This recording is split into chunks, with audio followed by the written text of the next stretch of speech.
This is Winnipeg Sports Talk Daily with Andrew Hustler Patterson and Michael Remis. All right, everybody, let's get to it. It is go time. The playoffs are here. And finally, we've got the Winnipeg Jets and Edmonton Oilers dropping the puck tonight in Edmonton in Game 1 of their best-of-7 Round 1 series in the Stanley Cup playoffs. Welcome to Winnipeg Sports Talk Daily. I'm your host, Andrew Patterson, along with the CTO, Michael Remis, and we are going to be all over the Jets and Oilers in the Stanley Cup playoffs today as we count down the hours to puck drop tonight in Edmonton. Cannot wait to welcome in TSN's James Duthie in just a few minutes, and a little later on, we'll have the latest on the Winnipeg Jets with Mike McIntyre from the Winnipeg Free Press and discuss all angles of this matchup heading into Game 1 tonight. As always, we are brought to you by our great family of sponsors, Not Autocorp, Boston Pizza, Royal Sports, the Nick and Nicky DQ Group, Little Brown Jug Brewing, Assiniboia Downs, opening day on Monday, Breezy Bend, Coolbeck Canada, and Aikens Lake Wilderness Lodge. All right, let's get to it. Let's get Remis in here. Welcome to everyone that is joining us live. Man, we've got a great crowd right off the hop. Sounds like people are ready for some playoff hockey and ready to talk about it this afternoon with us here on Winnipeg Sports Talk Daily. Remo, how you feeling, pal?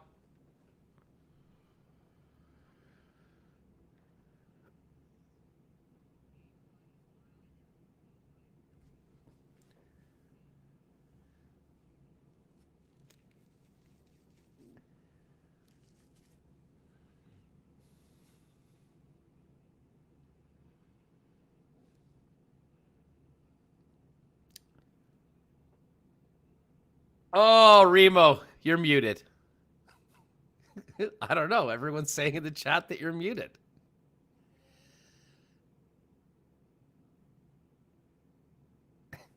Well, no one can hear that. Anyways, I'll get you. Folks can hear me, though, I imagine? Remo, the chat is just going off right now. Mute. Okay, I wasn't muted. It was, you know what it was? It was I did a Windows update before the show and it messed up some of my sound settings. That's what it was. So are you back now? I'm back. You should be back. All right. Well, anyway, still, let's just look at the chat. These are sort of the moments that really bring out the best of our viewers. Remo, unmute. Destruction, mute. Dilly Dolls. Remo with the classic muted start. Unmute. But split. Say again? What? Paulette, lip reading time. Okay, we got it. I wasn't muted. It was Windows. I did a Windows update before the show. Want to make sure everything's ready, and it messed up my my microphone on our program here. So, all right. Well, you know what? I screwed that up pretty good. Not too bad. Anyways, regardless, we had a little fun with that right off the bat. You're back. I am here. Jets and Oilers tonight. How are you feeling going into Game 1? The wait is finally over, and we are ready to get after it. Here, well, I was feeling, we had seen the Oilers torch the Jets 6 straight. What's people saying? 6 straight losses. McDavid's ran all over them, but I don't know. I was feeling kind of down, and then I saw this yesterday. The Jets tweeting this out. This picture, snowstorm. You might call it a whiteout in Edmonton in May 19. It's not like early May. This is almost June. We're closer to June, so. I don't know if that's foreshadowing us or what, but I am feeling a bit better about the Jets' chances. Call me crazy, but, I mean, if this isn't, a sign of what's to come, I don't know what is. Yeah, I mean, you remember the Jets' playoff motto the last couple seasons has been, a storm is coming. Yes. Well, the Winnipeg Jets got to Edmonton, and a storm has arrived in Edmonton. Yeah. Obviously, we're hoping that storm will continue with the visitors tonight. We're going to get more on this from Mike McIntyre a little bit later on. can tell you that Ken Wiebe just tweeted out that one of the Sportsnet camera guys who's on the ground in Edmonton was mentioning that the Jets went out for their morning skate. Andrew Kopp was in the full contact jersey as expected. We do believe that he will be in the lineup. Paul Stastny as well. But Nikolai Ehlers still in the yellow non-contact jersey, and Pierre-Luc Dubois in a yellow non-contact jersey. Now, it's unfortunate. I thought maybe Ehlers would be good to go tonight. And just, if you saw some highlights last night during the broadcast, they kind of showed him jumping up into the boards with his shoulder. I think just trying to test, get a little bit of a head of trying to, work into some contact.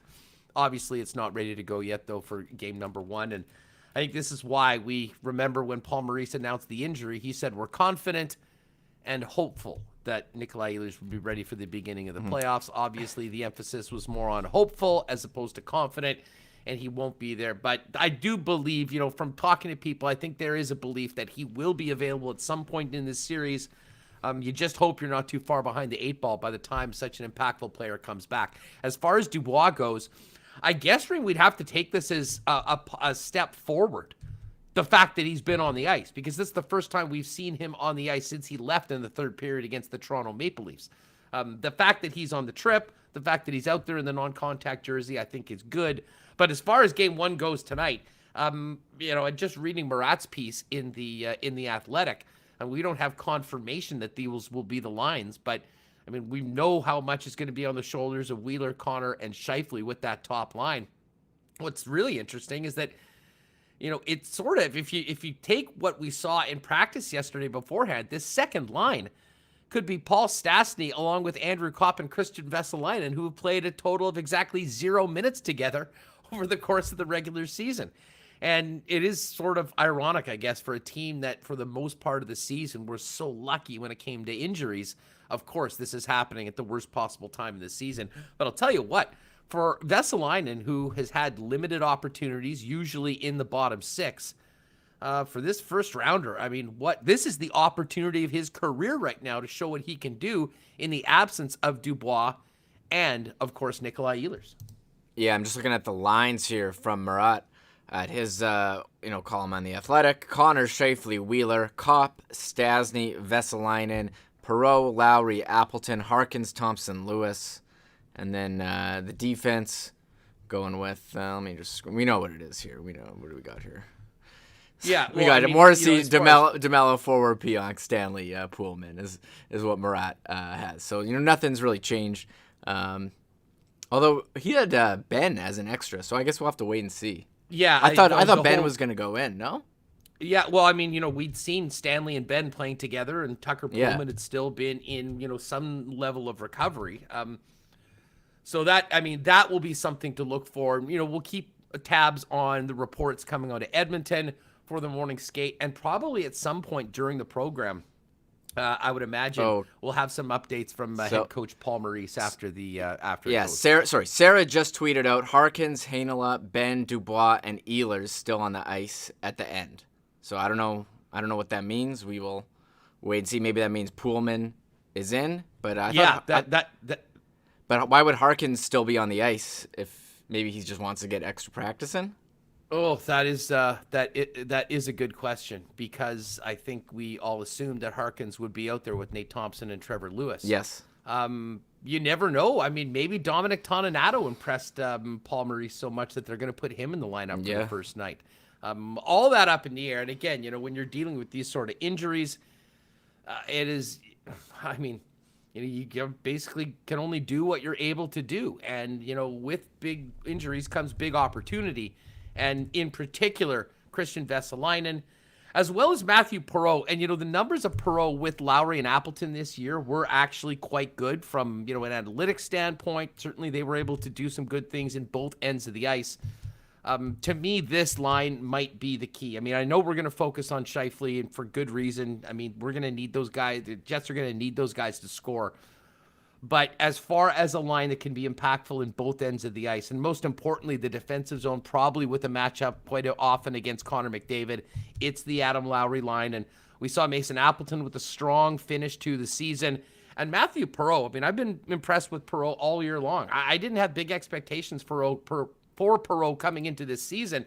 And to be honest, Reem, he's been great this year. I mean, working really hard to try to get another contract, stay in the National Hockey League, and man, he's going to have an opportunity to be very impactful despite playing most of this season in a fourth-line role in the Jets when everyone was healthy. Yeah, and for Perreault, I mean, the key for him has been he's stayed healthy the whole year. He's kind of had limited minutes on the fourth line, but when he's been on the ice, he's looked great, made an impact, and I think that's been awesome for him and a guy who's in a contract year. And we'll kind of wait and see. He's been here for a while now. I'm curious where what's going to be next for him in terms of contract, if it's going to be with the Jets or elsewhere. But I know Appleton was just speaking. He was saying he feels the third line, their line, as you mentioned, with Perreault and Lowry, has a chance to make an impact. And I agree. I mean, you look at the second line and the third line. I mean, just based on the fact that they've played together before, I'd probably take this Lowry, Appleton, Perreault line over the unknown of Stastny, Copp, Vesalainen. No offense to those guys. I mean, they're all great players. Copp has played pretty much in every line this season. Stastny, smartest player that Ehlers has ever played with. But Vesalainen, I mean, he's kind of been in that energy role, and now he's kind of stepping up to be in a scorer role. So we'll see. I mean, we can say what the lines are we want all, we can say what they are on paper, but we're going to look at the score sheet at the end and see, what the minutes distribution is like. And I'm sure, knowing Paul Maurice, there's going to be some line shuffling as well. Yeah, breaking news. The blender made the trip to Edmonton. So at some point, it could be broken out. Heck, in the first period, it might be broken out tonight. But yeah, for those people that are just jumping in right now, Chuck Winnipeg, did I catch PLD is out. I mean, we'll get confirmation when Maurice speaks later on. But Dubois and Ehlers were in non-contact jerseys today for the morning skate. And if that isn't a sign that they won't be playing, I don't know what is. So, they go in, the guys that they will have available. The one guy that will absolutely be available and needs to be his regular dominant self is number 37, Connor Hellebuck. And Remo, can we start firing up the birthday narrative for the Jets Vezina Trophy winner? Oh, of course. I mean, are you betting? I don't know jinx anything, but are you betting shutout? I mean, everything's, if you're into like the signs and astrology, everything's lining up here for Jets in game one. One, you had the snowstorm that I showed before, and it's Connor Hellebuck, your Vezina Trophy goalie's birthday. 28 years old today. So I'm sure the Jets want to, have a nice gift for him, a win in game one. So we will we'll wait and see. But he's been great, and it's going to be up to him. He's going to have to be better than Mike Smith.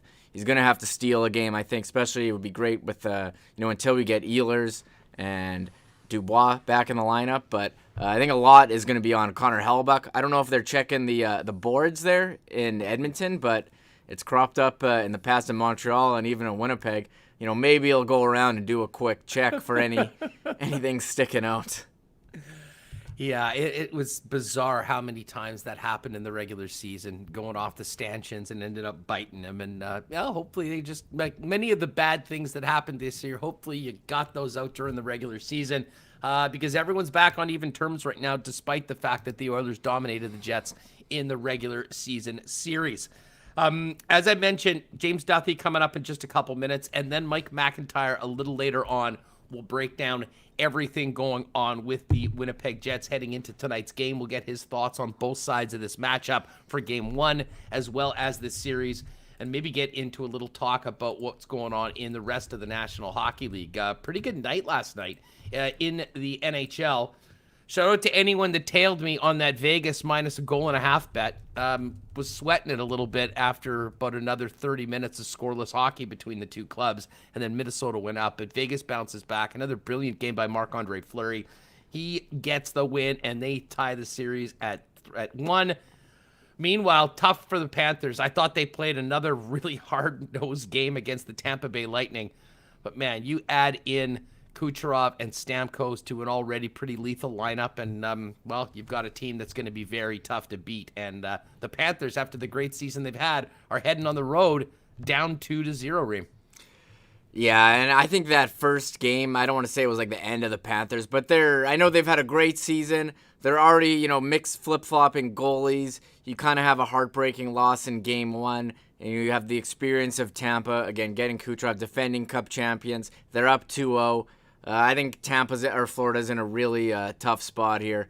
It's a great story. They're having a good season. Joel Quenneville's making things happen behind the bench, but I'm not so sure about this one, and I'll get shout out to Vegas. I mean, it's hard not to see Marc-Andre Fleury doing his thing in the playoffs again, and like just have flashbacks of him doing it to the Jets in the 2018 Western Final. I'm sorry to bring it up. I know it's a difficult wound, but that's what I think of. And he's just been doing this again and again.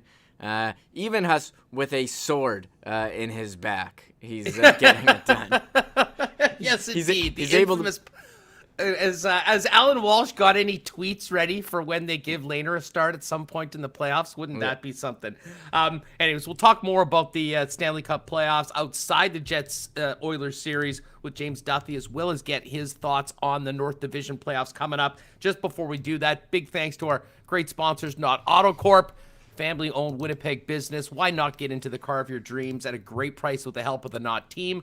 Visit them, Waverly and McGillivray, or check them out online at knott.ca and consider using them for their consignment services if you're looking to get out of a vehicle or a lease into a new one. Knott AutoCorp, Waverly and McGillivray, and online at knott.ca. And of course, it is a game night.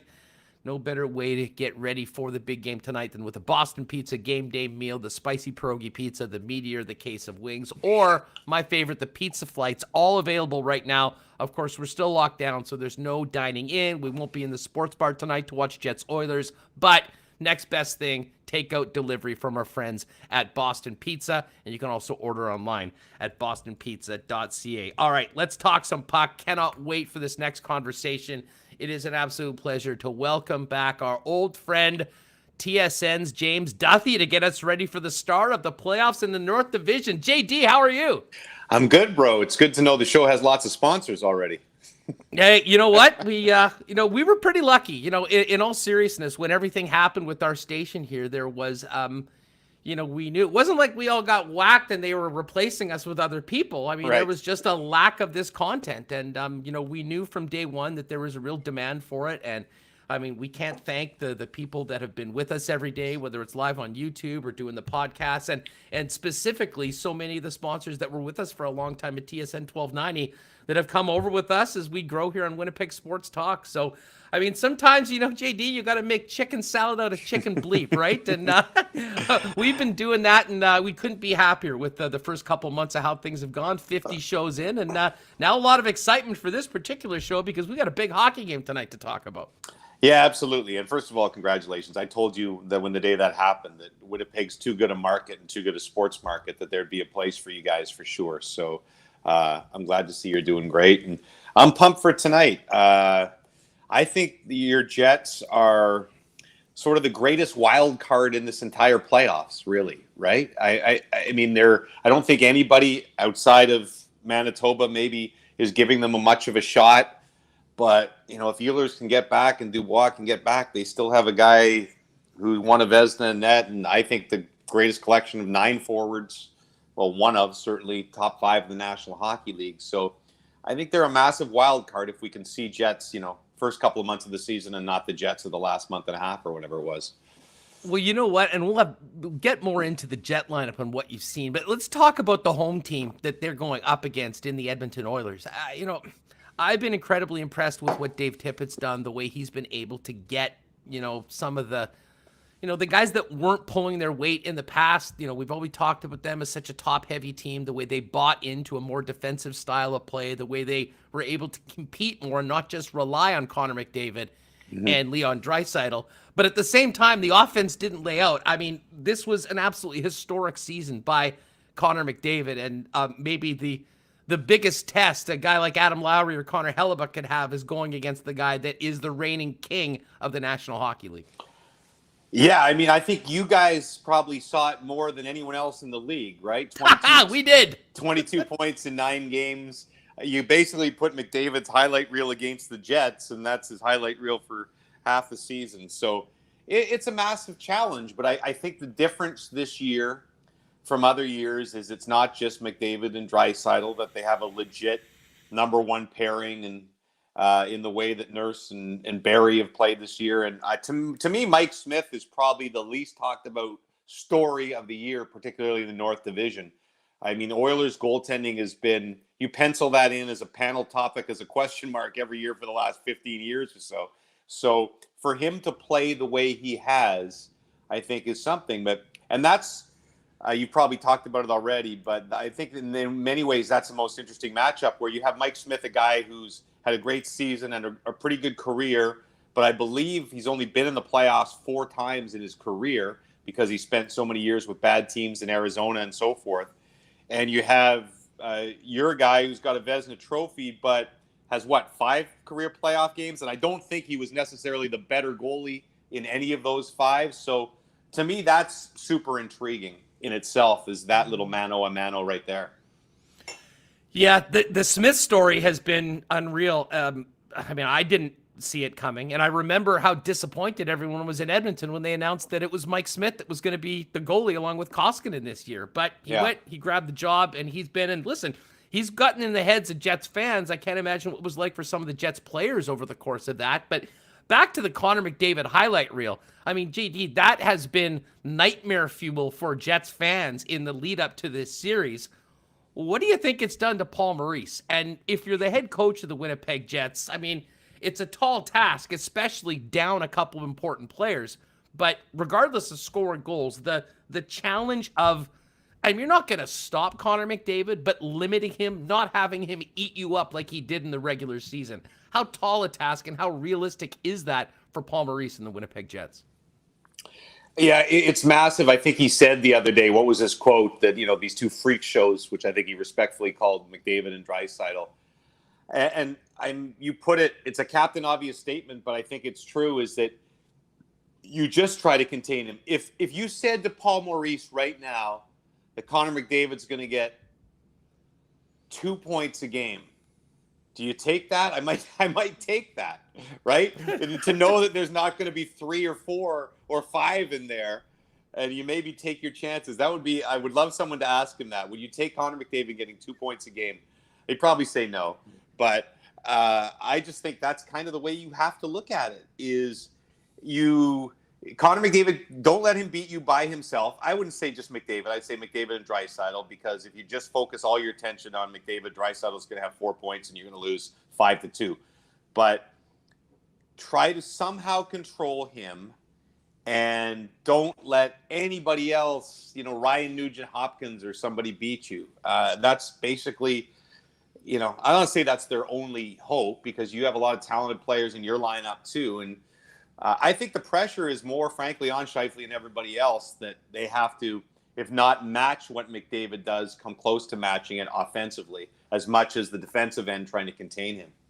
Well, for sure. And that matchup with the Scheifele line is so interesting, because I think that'll be a line that in Edmonton, Dave Tippett tries to go for. I mean, if you look at what happened 5-on-5 between those lines this year, it was ugly for the Winnipeg Jets. The McDavid line had 10 goals and the Scheifele line had 2.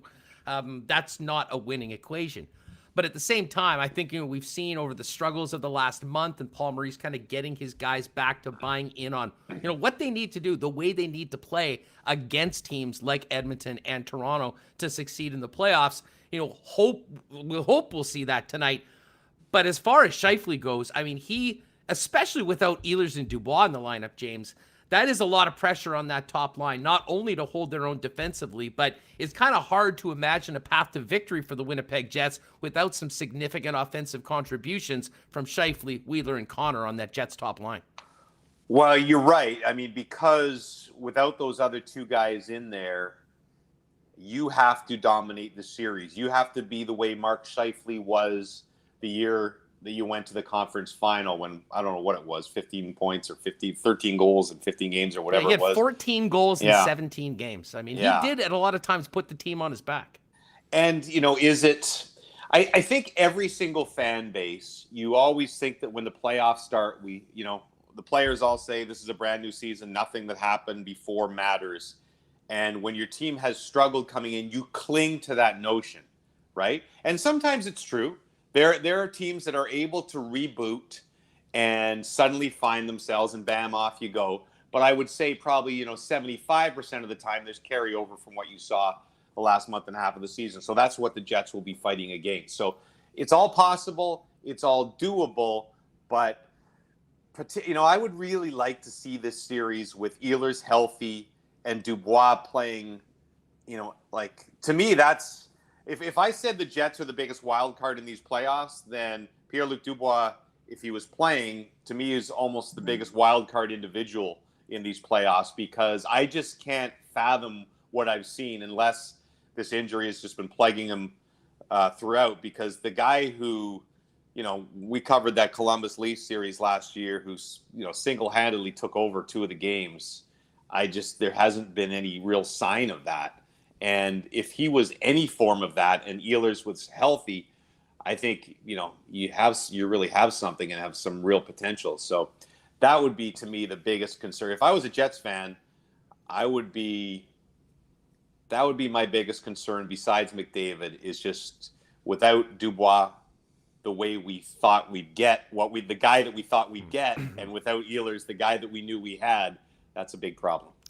Well, speaking of Dubois, I've got to ask you about this, because you're always controlling all the action on Trade Center Day. And we haven't seen a bigger trade in a long time in the National Hockey League than the one that Jarmo Kekalainen and Kevin Cheveldayoff pulled off earlier this year. Mm-hmm. And now that we're finished the regular season, and granted, it was a very strange season, you've got quarantines involved, but if you would have told me that we'd be sitting here going into the playoffs talking about what a horrible season Patrick Laine had and Pierre-Luc Dubois, you could say at this point there's probably a bit of buyer's remorse maybe on both sides of the deal, James. Yeah, 100%. It's just like this blockbuster that turned into a dud right now. I don't know that there's remorse. I think that, the change was needed for Laine, and the change was definitely needed for Dubois. And I think that, we're going to find out. We always hurt. I have a feeling if the season ends, it'll be, the injury was more severe than we let on, blah, blah, blah, blah, blah. Because I can't think of any other reason. He got exactly what he wanted to come to Winnipeg, and there's just really no excuse for him to be playing the way he played besides injuries. So let's look at next year and, give him the sort of, the awkward adjustment that we see that happens to star players sometimes when they go to a new city, and give them a full season next year in Winnipeg and see what happens before we sort of make judgment. But you're bang on. That was a trade that got me really excited, and it's been wah, wah, wah, all the way in both cities, right? So Edmonton and Winnipeg kick off tonight. One more day to wait for Leafs and Habs fans. We've been saying this all year because it's been so much fun having this Canadian content, these head-to-head matchups, and we haven't had any fans. And they'll be missed tonight, and man, are they going to be missed out. But how's the buzz out there? I know everyone's kind of locked down. No one's getting together, so we're at a very weird time. But I imagine even with the current situation, James, there's a special amount of excitement for this matchup between the Habs and the Maple Leafs with so much on the line. Yeah, I think there is, but you nailed it.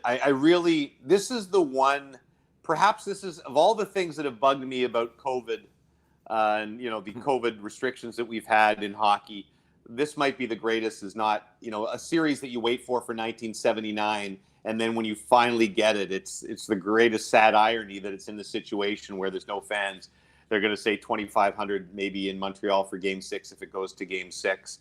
But that, to me, that's taken a little bit of the luster off of it, because, a large part of what Toronto-Montreal is as a rivalry is the fans in the Bell Center who are the, nuts, probably along with Winnipeg, the loudest buildings in the league. And then, even Toronto gets way more fired up for a Montreal game. So for that to be missing, to me, takes a big chunk off the excitement. But you're right, Toronto fans are super pumped. They haven't won a playoff series in forever, 17 years. And if they don't win this one, this is their best opportunity by far. I don't look at the Montreal roster and think they're in the same stratosphere right now as Toronto. Now, Carey Price always has the capability of standing on his head. I just saw a highlight from the Habs skate this morning where he let in a goal and was frustrated and broke his stick. So he's not happy with the way he is. He hasn't played a game in a month, but he certainly has that capability. And, if Montreal steals one, maybe early, and Toronto starts squeezing the 6, you never know. But, man, if the Leafs don't win this series, that's the other ones. There's little excuses along the way, but this is a heavy favorite type situation. How would you describe the pressure on the Leafs players, but also Sheldon Keefe, Kyle Dubas to, I mean, not necessarily win the cup, but, have a bit of a playoff run, especially considering, what they've done in the regular season and the way the path has been laid out for them. Right. I think the pressure is tremendous to get out of the division. And, they would like to say they win the Stanley Cup. They go out and get Nick Foligno and things like that. They've made a lot of moves for that. But I think that, the Leafs Nation, or whatever you want to call it, would define success as getting out of the division and nothing more than that. I don't think a round is enough. I think they'd have to beat the Jets or the Oilers in the second round for it to be a success. And I think that's fair. When you haven't won a playoff series in 17 years, I think that's a fair assessment. They could go deeper. I think it'll be a challenge. It might be a challenge for both the Oilers and the Leafs. I'm not one who has bought into this, the North Division so much weaker than everybody else, because I think Winnipeg, before the slump and the injuries, Edmonton and Toronto are all very good teams, and the other divisions all have weak sisters as well. But I do think that it will be a challenge for whoever comes out of the North, when they suddenly face Colorado or Tampa or even Carolina or whoever it may be, that it might be a little. I think the competition might be a little stiffer in those other divisions for whoever comes out of the North. But I'm long-winded saying that I think getting to the Final Four is victory enough for the Leafs this season. Although I'm sure Kyle Dubas and Sheldon Keefe and everybody else want a Stanley Cup ring.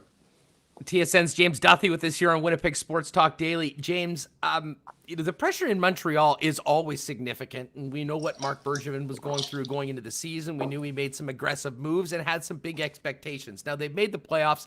They've been dealing with all sorts of injuries. It looks like they're going to be getting Weber and Gallagher and Carey Price back.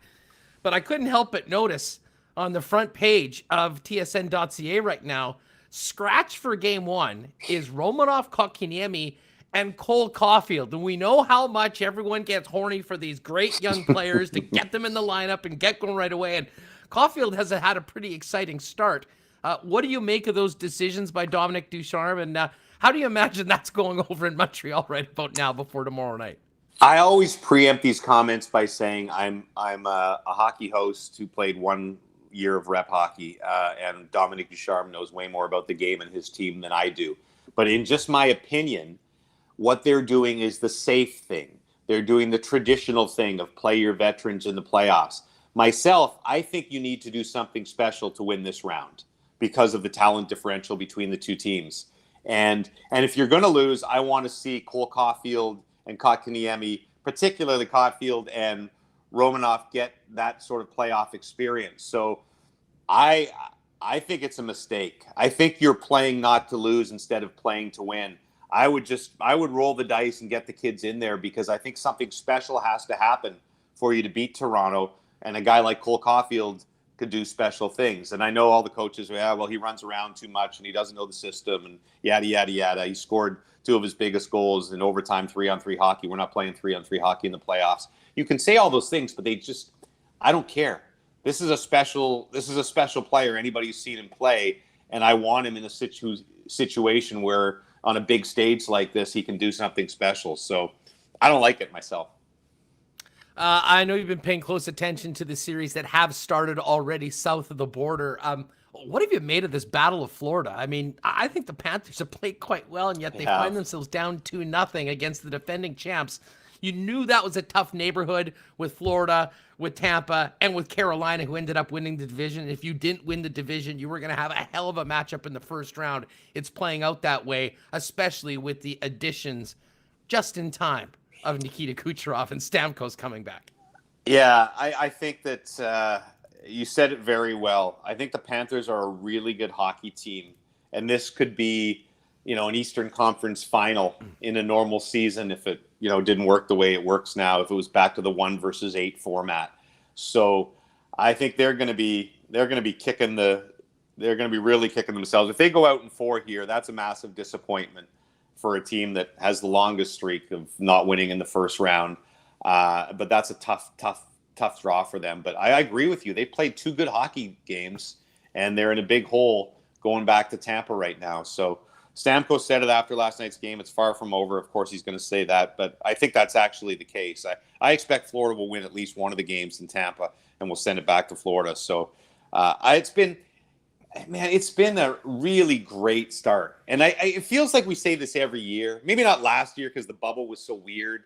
But most years, the first round starts and you go, wow, this is great because there's so many good games on. And the level of hockey's so good and so fast and so intense. And they haven't gotten worn down yet like by the time we get to the third round.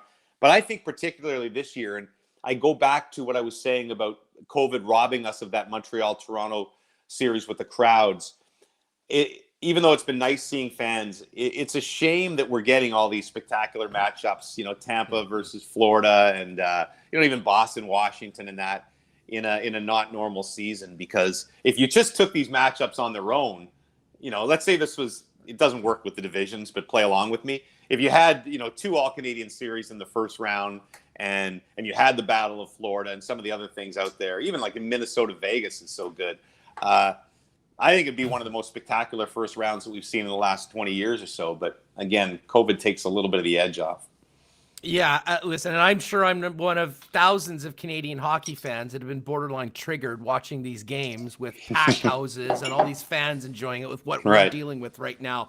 But it is what it is. But I have to ask you, the play has been physical. It's been emotional. It really has kicked up a few notches from the regular season. And a big part of that has also, at least from a viewing standpoint, I'm not sure how much it's affected what's happened on the ice, has been the addition of fans and the atmospheres in the building. Right. How different do you think this Edmonton-Winnipeg game is going to seem to our viewers, as well as look on the ice as far as the competition, as opposed to what we've already been watching for the last few days? Competition-wise, it's going to be fine, but you can't help your brain is affected by these things. And you're so right. And isn't it the great irony that, Florida's got probably the loudest crowd going right now in the place that's usually the building's 2/3 empty. It took a global pandemic to make that happen, James. But even, and I haven't kept track of exactly how many fans are in how many buildings. Obviously, Vegas looks crazy and it's got maybe half or 2/3 capacity. Yeah. But even the buildings that have like 5,000-7,000, it sounds so much better. It looks so much better. You can tell the players feed off it. The reactions to goals and the reaction in scrums are just all intensified that whatever it is, 10, 20, 25%. And I think it'll be a bit of a letdown to watch these Canadian series because of that. I think the play is going to be great and there'll be enough on the line that, we're all going to be glued to our sets, but it's just not quite the same. Now, I have to ask you about the West because all year, excuse me, I've been looking forward to a potential series between the Avalanche and the Vegas Golden Knights. Mm-hmm. Now, for me, especially those of us that have watched Minnesota the last few years in the Central Division, having sort of kind of woken up to what they've been doing this year, one of the great stories, coaching, management, of how they've barged into the conversation. But let's just, for the sake of conversation, assume that Vegas pulls this series off. Will that be the series of the playoffs? And is that the one that you and the guys on the panel have been kind of talking about for the last couple months, like we have, hoping that we as hockey fans get a chance to see it? For me personally, yes. I think on trade deadline we ranked our top 5 Stanley Cup favorites, and just personally, I picked Colorado to win before the season. I picked them to win beginning of the playoffs, but I think I had Vegas pretty close behind. So, if I said the Battle of Florida had an Eastern Conference final type look to it, I think that a Colorado-Vegas series is a Stanley Cup final worthy series. Like if you were to just throw the 16 teams in a hat and, pick out 2 of the best, those 2 would be right there. So I'm right with you. That's the series that I can't wait for. I think it's also a shame that it has to happen in the second round, but this happens every year in the playoffs, it seems. So I think that's just going to be spectacular. But you're right. Minnesota and 2. Look, St. Louis didn't look great in game 1, but I said before these series starts, I wouldn't be shocked if the Blues won. They have a lot of really good Stanley Cup pedigree guys on that roster, and I wouldn't be shocked if Minnesota won. The most under the radar team every year, it seems like. So I do hope we get there. Sorry, Blues fans and Wild fans, but I do hope we get there because I think it'll be just spectacular.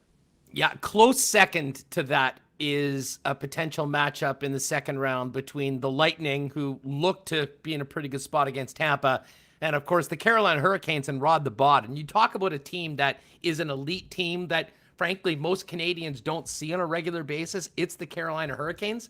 And listen, sign me up for Vegas Avs as the number one, but pretty close behind will be what we get out of that division in the second round.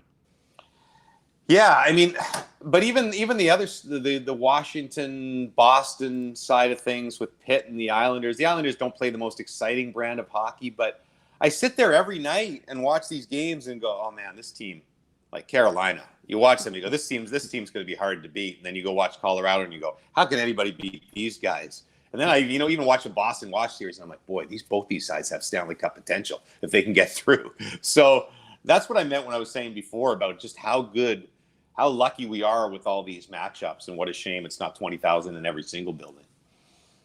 James, so much fun having you on the program. Hey, a suggestion for you guys at the next production meeting when you're getting ready for Trade Center Day or Free Agent Frenzy, when you might have some long periods of time that you have to kill. O-Dog, Al's brother, just a full decathlon on tape, and you guys can break that down, and I have a feeling that the ratings won't suffer at all. Oh, 100%. I already think that should be, if it's not TSN, Netflix is probably going to come to them for some sort of long series. I also said to O-Dog, what I want to see, they sometimes have those pros versus Joes shows, or in what baseball town did they do that Mr. Freeze guy who runs after, they get a head start? And that's in Atlanta. Yeah, there you go. Is it Mr. Freeze? Did I say that right? Or is that the guy? Yeah, from The Incredibles? The Freeze. The Freeze. The Freeze. Okay. I should know that, but I would love to see, I don't know who the current Canadian record holder is in the 200 meters. I mean, we're not going to get Usain Bolt. I think the world record's 19.14. But I want to see at maybe 120 meters. That's where he starts. So he's got 80 to go. And you have Usain Bolt starting at the beginning. And to me, that's got to be the most entertaining show on television. That's a pay-per-view event. Take my money right now. Right now. Take $65. Right now. I'm in. Hey, listen, thank you so much for making the time for us. Say hi to the guys back at Mission Control. We really appreciate it. Enjoy these games, James, and hopefully we can do this again soon sometime. You be well. My pleasure, buddy, and congrats again on the show, and to everybody there. I'm glad to see you guys doing so great. Thanks for having me.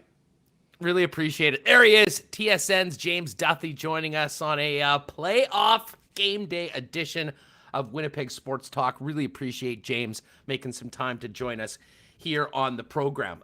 We've got much more coming up on the Jets. We'll get Remus in here to see if he's got any more news and notes out of the Jets skate in just a minute. Of course, this program, along with their family sponsors, brought to you by Little Brown Jug Brewing. And they've got that free camping mug promo on right now, heading into May long weekend. It's fast approaching what's coming up this weekend, and what better way to prepare than home delivery? Don't even have to go to the vendor, and a free camping mug from Little Brown Jug. All you need to do, add 24 LBJ brews or more and a camping mug to your cart, and the camping mug is on Little Brown Jug. It's 17 ounces, perfect for your favorite coffee, and a full can of your favorite Little Brown Jug product. It's available for home delivery or pickup from the brewery, and head to littlebrownjug.ca, which has just been relaunched. They've made it easier than ever to order beer. Same-day citywide home delivery on orders before 4 p.m. Available Tuesday through Saturday. A great service to get you ready for May long weekend. And, of course, it is the start of the playoffs. Where else are you going to get decked out in the whites with your favorite Jets gear and the entire National Hockey League and World of Sports than Royal Sports, 650 Rally in EK, 750 Pembina Highway. And while you're there, you can check out the camping section, the expanded fitness section, all the streetwear, the bikes, soccer, baseball. It really is the one-stop shop for pretty much everything related to outerwear and activities and licensed merchandise. Royal Sports, and they do have some new whiteout gear as well if you want to pop in before puck drop tonight. I'll give a shout out to Nick and Nikki DQ a little later on. If you're with us live on YouTube and you entered in the Instagram contest for the cake, we will be doing we'll be giving it away with the first ever spin of the Winnipeg Sports Talk Wheel of Fortune a little later on. So very much looking forward to that. And of course, our thanks to our friends at Assiniboia Downs. We didn't have opening day on Monday, but we will have it this coming Monday.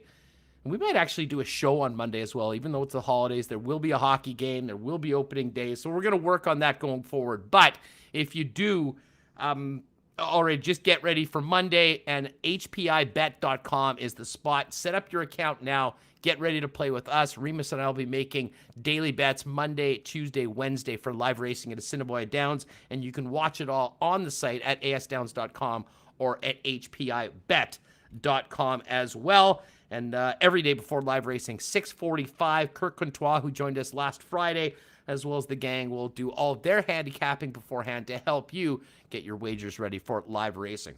All right. We'll get back to Reem in a minute. We will get to the Wheel of Fortune for the DQ cake before the end of the program, and cool bet lines as well. But right now, let's fire it up and welcome in my guy, Mike McIntyre, the Winnipeg Free Press, before we drop the puck on Game 1 tonight. Mike, what's going on? Welcome back to WST, my friend. How are you? I'm great, Huss. Good to be here on a big day. The playoffs, finally. Seems like we've been waiting forever here for these to get going, at least for the Jets, while everybody else got to have fun outside the North Division, and should be a good one.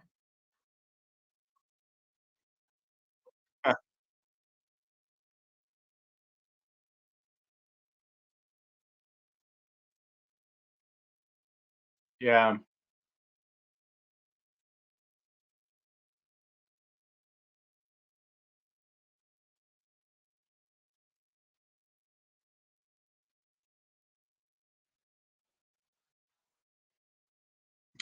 Well, I hate to be the bearer of bad news, but it is official. Nikolai Ehlers will not play tonight, and Pierre-Luc Dubois will not play tonight. Both those guys are out. I guess the only surprise to me is that Paul Maurice was willing to reveal it now as opposed to right before puck drop. But the coach did confirm that injuries will keep both those players out of the Game 1 lineup tonight.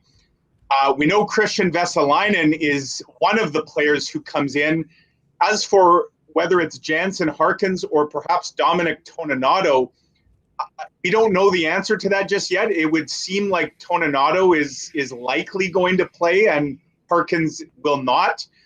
Jansen Harkins actually stayed out and did some extra work with the likes of Sami Niku and Ville Heinola and guys that likely aren't in the lineup. So it would look like Toninato, which to me, I've actually liked his game. That he's had the two games that he got in last week. So I think he's opened some eyes and probably earned that spot. But obviously, Huss, not the start to the playoff series. If you're the Jets that you like, all hope was that Nikolai Ehlers could be ready. I think that ended up being far too optimistic. And then to have Pierre-Luc Dubois get hurt in that final regular season game on Friday night, I guess if you're a glass half full kind of person, it could have been worse. Andrew Kopp and Paul Stastny also could have joined those two on the sidelines. So they're not going to be missing 4 of their top 7 forwards, but they will be missing 2 of their top 7, which I suspect will put some added pressure on the guys that are in the lineup. Well, and we've been talking about it all week long heading in. There is a ton of pressure on Mark Scheifele, and that pressure on that line, not just Mark Scheifele, Kyle Connor, and Blake Wheeler, I think gets ramped up significantly with the loss of Ehlers and Dubois. Even more pressure on those guys to score. But at the same time, Mike, the scoring obviously needs to happen. You're not winning if you're not scoring goals, and they will be counted on for a good chunk of that. But there's also the elephant in the room that I'm sure they're well aware of, that at 5-on-5 against Connor McDavid, they were outscored 10-2. So first and foremost, before we even talk about getting anything past Mike Smith, that unit specifically is going to need to be a much better defensive group, and that seems to be sort of what the message has been pounded on from the coach for the past 2-3 weeks of the regular season. Yeah, what I'm curious to see tonight, Huss, is if you're Dave Tippett and you get the last change, of course, you're the home team, who does he want Connor McDavid out there against? And it appears, at least to start, McDavid and Draisaitl are going to be on separate lines. Like, we've seen different variations of that, right? We've seen McDavid and Draisaitl together. We've seen them apart.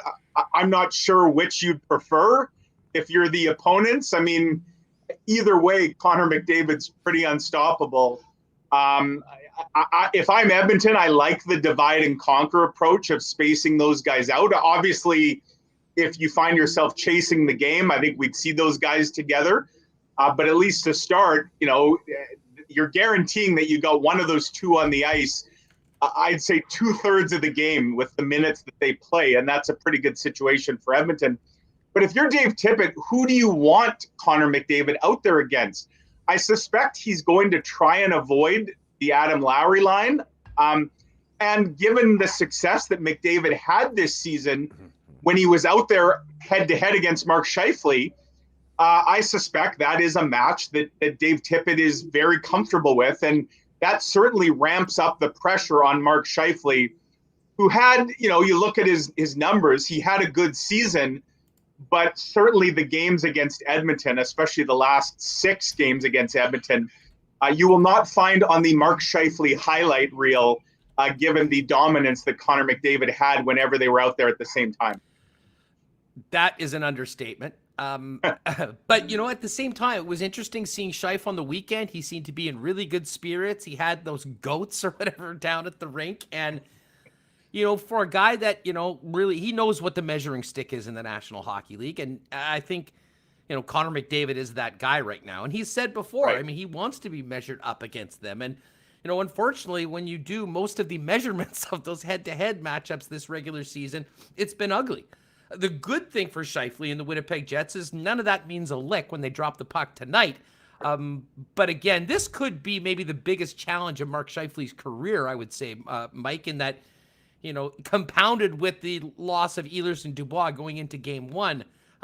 Much like the playoffs in 2018 when he was the star scoring 14 goals in 17 games, Connor Hellebuyck's going to need to be brilliant. That goes without saying. But, offensively, this series could very much depend on what the Winnipeg Jets get out of Mark Scheifele and his line at both ends. Agreed, absolutely. Because, not only is Mark Scheifele going to be tasked with trying to keep Connor McDavid in check, you also want Mark Scheifele producing some offense as well, right? So this isn't like a shutdown role where as long as he can keep McDavid, off the scoreboard, it's a win. Well, no, he's also got to put up some points. So it's kind of a double-edged sword, and especially with no Ehlers, no Dubois. When we looked at what was likely going to be the Jets lineup coming into this series, Ehlers and Dubois, that's 2/3 of their second line, right? Probably with Paul Stastny. That then would have Andrew Kopp with Adam Lowry and probably Mason Appleton on that shutdown line. But of course, missing Ehlers, missing Dubois kind of throws that all out of whack. Andrew Kopp is now up in the top 6. Matthew Perreault's playing an elevated role. Christian Vesalainen, who wouldn't even be in the lineup, is in. So it does put more pressure. Not that the Jets don't have the ability to produce goals outside of Mark Scheifele, but, that line with Scheifele, Connor, and Wheeler, they're going to have to carry a heavy, heavy load here. And then they're going to have to get production from their middle 6, if you will. They're going to need big games from Paul Stastny, from Matthew Perreault, from Andrew Kopp, from Mason Appleton, if they're going to have success. I think when we look at the matchup on paper, you see Edmonton very top heavy, but you'd like to think that the Jets' depth is better than the Oilers' offensive depth. Not so much when you're missing 2 of the big guns as the Jets are in Ehlers and Dubois. Well, Mike, you mentioned Christian Vesalainen. Let's quickly talk about him. With adversity to a team comes opportunity for somebody, and Christian Vesalainen, as a NHL player, has never had an opportunity like the one that apparently is going to be presented to him tonight. For sure. And, if you're Christian Vesalainen, maybe you look across at the other end of the rink and you see another young Finnish player who's absolutely thrived this season with an increased opportunity. I'm talking, of course, about Jesse Puljujärvi, who, let's face it, Huss, was kind of an afterthought of that 2016 draft, right? All the talk of Matthews and Laine, and then Dubois, of course, in the mix. And Puljujärvi, his stock fell. He was out of sight, out of mind, and he's salvaged. Not that his career was over, but given where he was a year ago to where he is now, it's quite incredible. Nobody is writing Christian Vesalainen off. He's still a very young player, but you're right. Opportunity is knocking in a big way. And this is a guy who's got the big body. He's got all kinds of skill. And this is a chance for him to really introduce himself, if you will, on a big stage. And, this is an opportunity that maybe we didn't think would come, but circumstances have dictated it. And I'm really anxious to see what he can do. He's not going to be playing, on a fourth line checking role. He's going to be put into a position where he's playing with some skilled players. And, let's see what he can do with it. How surprising is it to you to see Dominic Toninato apparently getting the game one call over Jansen Harkins? A little bit, except for, surprising for sure. If you had asked me 2 weeks ago, Dominic Toninato was completely out of sight, out of mind, right? He had played 3 games with the Moose this year, and that's it. There probably wouldn't have been a single Jets fan that could have picked Toninato out of a Police lineup 2 weeks ago. No, absolutely not. And, he signed in the offseason and never, he didn't even really participate in training camp. As we found out last week, he was actually suffering from sort of the longer effects of COVID, and he failed his medical, failed his physical. So he's a guy that, the Dominic Toninato era was going to come and go without anybody really noticing. And then, of course, he gets that look in the second last game last week.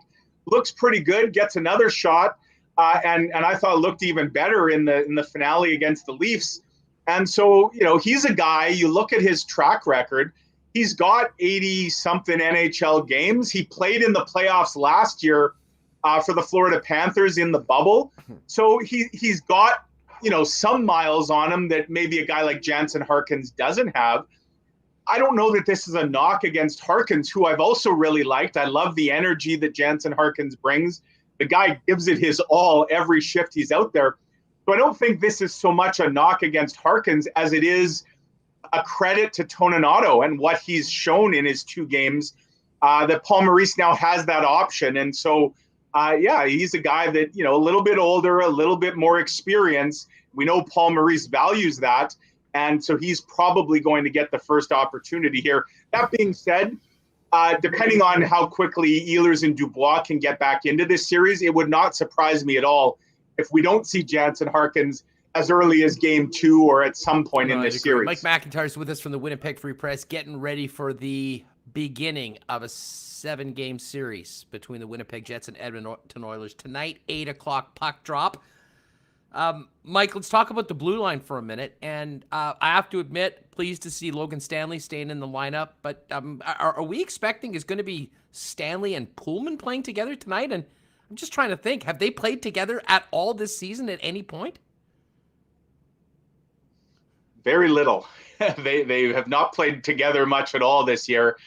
And so in a perfect world, you wouldn't be trying something new in game 1 of the playoffs, right? But obviously, Tucker Pullman got banged up here the last few games. And maybe we would have seen this, Paul Maurice do this. I will say this, Huss.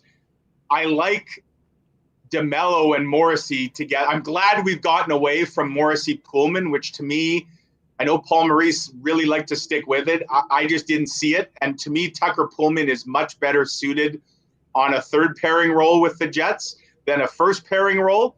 Or a 1A, 1B, I guess, if you want to call it. Because to me, when Pullman is with Morrissey, I personally view Pionk and Forbort almost as the top pair. When Morrissey and DeMello are together, to me, that's the closest the Jets have to a top pair.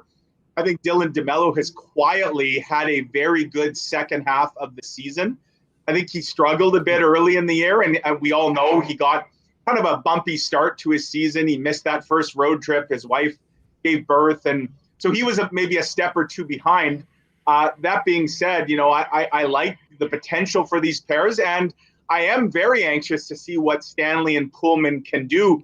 A couple guys that play very physical for sure. That's going to be a physical third pairing, which I think you kind of want. Preferably you wouldn't have them out very often against the likes of McDavid or Draisaitl. Again, the Jets won't have last change, so I suspect Dave Tippett's going to maybe try and get those guys out if he can against them. But I like Morrissey and DeMello. To me, that is the pair that's made the most sense all year. For reasons I don't completely understand, we haven't seen it a whole lot this year. But I think the last few games that we saw them together were very good games. and it gives the Jets a more solid top four Neil in my Pionk eyes. has been the Jet defenseman that I think it's safe to say has had the most success guarding Connor McDavid at times. Does the fact that it's now DeMello with Morrissey, does that maybe change Paul Maurice's preference as to who's out there, or is Connor McDavid probably going to see a heavy dose of both of those pairings and then get Poolman and Stanley out in maybe some more sheltered minutes, trying to stay away from 29 and 97? Well, I think what that does is it gives Paul Maurice two pairs that he's comfortable with. If they find themselves out there when Connor McDavid, that he's okay with that. Whereas in the past, for sure, when you had DeMello, let's say DeMello was with Stanley and Poolman was with Morrissey, to me, the only pair I really trust entirely out there would be the Forbort Pionk. Well, this way, I think you now have two pairs that you're a little more comfortable with, and especially on the road without last change, the potential to get a more favorable matchup is now there for Paul Maurice. So yeah, to me, I think he's going to see both those pairings just because Connor McDavid, let's face it, he's probably going to play close to 30 minutes tonight anyways. And so it would be tough just to have one defense pair kind of be out there exclusively against him, given the volume. What does it say about Logan Stanley that he's in the lineup tonight? Maybe as far as the trust that he's earned with Coach Paul Maurice, the organization, and the fact that, after coming in due to Nate Beaulieu's injury, he's basically, with the exception of the addition and that rotation we saw for about a week or so, has sort of established himself as one of the Jets' top six. If you had told me 4 months ago, Huss, that the following would be happening, that Logan Stanley, Christian Vesalainen, and Dominic Toninato would all be in the game one lineup of the Jets, of the playoffs, I would have said, first of all, how did they make the playoffs? Again, going back 4 months ago, because we had never seen Logan Stanley play at the NHL level. And I think even coming into camp, all the talk was about Billy Heinola, Dylan Samberg. Nobody was talking about Logan Stanley, and he has announced himself on the local scene, and I think to the North Division, as a real presence. So, yeah, I mean, it goes to show how development is different for everybody. It's not always a straight path. It's not a rocket ship to the moon. And sometimes defensemen, especially guys with huge frames like Logan Stanley, they take a little longer, right? But credit to Logan Stanley and credit to Pascal Vincent and all the guys that have worked at, Eric Dubois, who have worked with him over the years to get him into this position. And agreed. I mean, look, this is not a slight against Jordy Ben, but to me, Logan Stanley, he's not only the future with this team, he's also the present with this team. And Jordy Ben should be the insurance policy, if a guy's banged up or something. To me, he shouldn't be the first option. And I'm glad to see that Logan Stanley sticks, and Tucker Poolman is obviously now back to the point health-wise that he can get in the lineup. And, I'm sure the Jets, for Poolman, they hope that they can see the Tucker Poolman that they saw in the bubble against Calgary last year, where I think he was their best defenseman in that series against the Flames. And other than Nikolai Ehlers, he was probably their best player in that series against Calgary. Speaking of physicality, I'm interested in your perspective on this. I mean, I know you've been watching the playoffs and we've seen these great atmospheres, fans in the building, and and basically playoff hockey as we know it. I mean, the refs are letting a lot of things go. It takes a lot to get a penalty. It's physical. There's a lot of, business after many of the whistles in a lot of these series. Will we be seeing that between the Jets and Oilers? I mean, how close do you think it will be to what we've seen so far in the playoffs, or will it be closer to some of the no-hitters we saw in the regular season? No, I think it's going to be heavy hockey out of the chute, because I think, for one thing, these guys, they all watch the games, right? These players have been sitting in their hotel rooms or their homes for the last 5 nights, I guess. They're watching what it looks like everywhere else. This is going to be like, 2 bulls finally being released and coming out of the gate. I expect that the first period is going to be some rock'em sock'em, Don Cherry trademark there. kind of hockey. And the Jets will want to come out hitting for sure. The Oilers have some physical players as well, whether it's Jujhar Khaira or Cassian. They got some big guys on the blue line, Adam Larson. So I think we're going to see some heavy hockey out of the chute. Both teams will want to kind of, set the pace early. And you're right. I mean, the playoffs, to me, what a contrast. I look back to what the first week of the playoffs looked like last year, in August when they got going. And we were coming off a 4-month hiatus. Everybody was just kind of getting back into it. And the hockey looked like it, right? I remember when I went back to Edmonton to cover the Stanley Cup final between Tampa and Dallas, how different the game looked to me 2 months later than it did covering that Jets-Calgary series, because it took that long to get up to speed. Well, there's no concerns this year. Everybody has 56 games under their belts. And I think the big factor, Huss, is that teams this year, they've played their playoff opponent more than they've ever played them before in a regular season. In some cases, 10 times, right? 8, 9, or 10 times. There's already bad blood and storylines, and the fuel is already there. They just needed the match of the playoffs to be lit. And so for the Jets and the Oilers, maybe the games weren't particularly nasty during the regular season, but there's some real familiarity. And so I don't think we're going to get the feeling out that maybe you'd get in a game one of a series. I think both teams are going to hit the ground running and we've hitting. Talked a lot about Connor Hellebuck and Mark Scheifele and Ehlers and Dubois. Is there a player, maybe a less than star player, that you think from the Winnipeg side of things holds a unique position in this series to be a big difference maker for Winnipeg? Well, I'll give you two. I'll do you one better. To me, there's two players, one forward, one defenseman. I already talked about the defenseman. To me, that's Dylan DeMello, because I think, not to put up points, that's not Dylan DeMello's role. But I think if Dylan DeMello can get back to the coach's porn that Paul Maurice referred to him, when the first game that he played, if Paul Maurice can see some coach's porn from Dylan DeMello, then the Jets will reap the benefit. So to me, he's a guy, because he's going to be playing with Josh Morrissey, who, let's face it, hasn't had the best of seasons. If Dylan DeMello can not only raise his own game, but that of Josh Morrissey, and if that pair can be effective, there's a real difference maker to me. And up front, this one's easy for me. It's Andrew Kopp all the way. Guy that I know you talked to earlier on this week on your show. A great interview with Andrew, always a tremendous speaker. He is such a heart and soul guy of this team. He's an unofficial leader. Doesn't wear the letter on his sweater, but he's part of the leadership group. And as we mentioned, with Ehlers and Dubois not in the lineup, he's playing an elevated role. We've seen him rise to the occasion this season. He just is coming off his best offensive season. Playoff hockey, that's the kind of hockey Andrew Kopp is built for. I love, Huss, that he still mentioned the healthy scratch from Game 5 3 years ago. I love that he still carries that little chip on his shoulder. And I think Andrew Kopp, this is his chance. Coming off a season where he really emerged, this is a chance to do it on a bigger stage in the playoffs. You want to talk about a guy that has a lot to gain from it, Mike. He does happen to be in a contract year. He's coming off a career season. An impactful, successful playoffs would, I think, even more. We would just give him more ammo when going to the negotiating table and showing how important he is to this hockey team.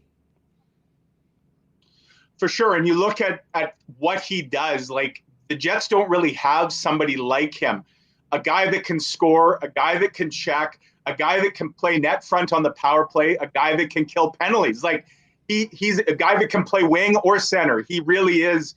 He's Matthew Perreault from a few years ago. And I'd say he's an even more well-rounded player than Perreault was. So, I just think that this is the kind of situation that Andrew Kopp could certainly thrive in. And if the Jets are going to have success, big contributions. Again, we talk about they need Scheifele, they need Wheeler, they need Connor, they need Hellebuck, of course. But if they could get strong efforts from the likes of DeMello and Kopp that would go a long way to improving the Jets' odds of coming Mike out of this McIntyre, series. the Free Press, is with us, getting ready for Game 1 between the Jets and Oilers. Mike, an interesting question just come into the chat. They're wondering, are you rocking a ponytail today? What's the... No, you've got a nice cut. And the good thing you got the cut before everything got shut down. I'm not sure whether it was the line said, oh, maybe Mike's tying it back. Got a new rocking a pony, playoff pony from Mike McIntyre. That's fake Playoff news, though.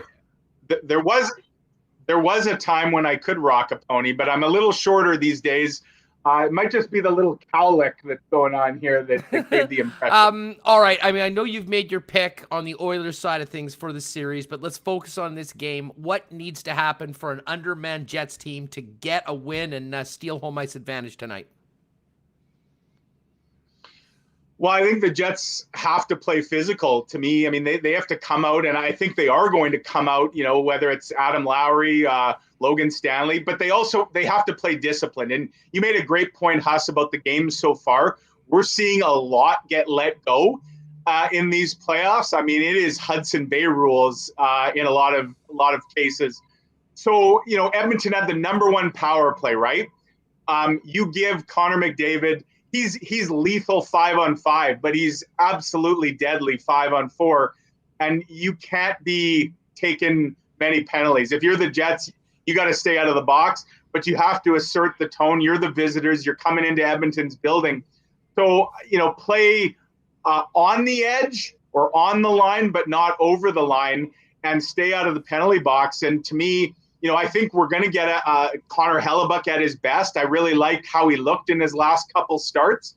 I think he's dialed in and focused. And to me, you're going to have to make life difficult for Mike Smith. It's hard enough just to dump the puck in because he's like a third defenseman back there. The Jets all too often, to me, Huss, are guilty of overpassing, of trying to find the perfect play, the highlight reel goal. As we all know, and it's a cliche, that's not how you win in the playoffs. You win on deflections, on tips, on rebounds, on screens. Get into those dirty areas. That's something the Jets haven't done enough of, but they're going to have to starting tonight. And so, you know, to me, it's playing physical. It's getting to the dirty areas and staying out of the penalty box are all keys. Yeah, staying out of the success. penalty box absolutely will be key. And, you know, even with the expected less number of penalties and man advantages, Mike, hard to imagine the Jets being successful in this series without at least having a soft special teams-wise with the Oilers, if not having an advantage, you know, when it comes to giving up on the PK and scoring on your own power play. For sure. And again, we talk about Ehlers and Dubois and what their absence means, but they're also key power play guys, right? So the Jets, like, they were seventh best in the NHL this year on the power play. But I think if we look at the last few weeks of their season, when they won just 3 of their last 12, the power play, like so many other parts of the game, went ice cold. And so you're right. You know, whether they get 2 or 3 chances tonight, the Jets will need to, as you say, at least saw off the special teams battle, and then try and you know, get the advantage 5-on-5, which normally, again, I'd say that I like the Jets' depth to be able to potentially do that. I like it a little less with those 2 guys out of the lineup, but yeah, for sure, special teams always so big in the playoffs. The other thing I think, Huss, the Jets can't come out with the mindset that they're going to try and win a 1-0 or a 2-1 game. Edmonton's going to get its chances, and they're probably going to get some goals. That's just the way they play. I'm not saying the Jets have to come out, you know, toe-to-toe, run and gun, but the Jets got to produce some offense, which you look back, those 6 regulation losses against the Oilers to end the season series, they scored 7 total goals in those 6 games. They got to find a way. And let's hope that this week the Jets have had to prepare for this series. Let's hope they spent some time studying the first 3 games against Edmonton this year, when they won 2 and they scored 6 twice in their 2 wins. The Jets had an answer early in the year on how to get pucks by Mike Smith and Mikko Koskinen. For whatever reason, that seemed to go away, but they got to get back to doubt. score. Hey, Mike, I've loved the way that the schedule ended up being set up for the playoffs because, you know, we've got a little bit of extra time to anticipate and get ready for tonight's puck drop. but it also gave us 3-4 days to get into the Stanley Cup playoffs before this series began. Yeah. What stood out to you up until this point of the series that you have watched that are already underway? I think the hockey's been phenomenal. It has been way better than I would have expected.